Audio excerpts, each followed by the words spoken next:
आता आपण अ, डोक्याच्या वरचे केस जाणे किंवा चाई पडणे, टक्कल पडणे यासाठी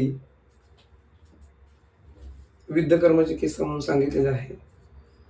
केसांची जी मुळं असतात, ती मुळांचं पोषण व्यवस्थित होत नाही. काही आहारीय घटकांमुळे असेल, आपल्या प्रोफेशनमुळे असेल, तर त्या ठिकाणची केसांची मुळं जी आहेत, ती वीक होतात आणि केस गळायला सुरुवात होते आणि त्याच्यामधून टक्कल पडणे, चाई पडणे अशा प्रकारचे रक्तदोषाचे जे आजार आहेत, ते होण्यास सुरुवात होते. त्यासाठी आपण हे विविध कर्म करतोय.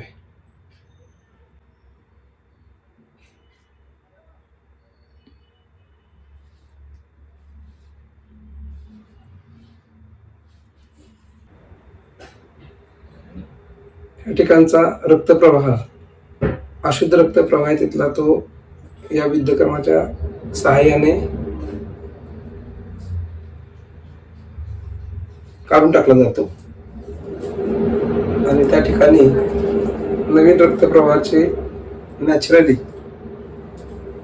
पुनर्स्थापना होते की जेणेकरून केसांच्या मुळांना पोषण येणं आणि नवीन त्या ठिकाणी हेअर फॉलिकल्स तयार होणं,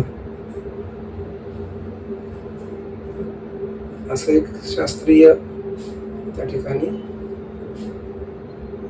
प्रोसेस घडून येते, जेणेकरून केस नवीन येण्यासाठी मदत होते.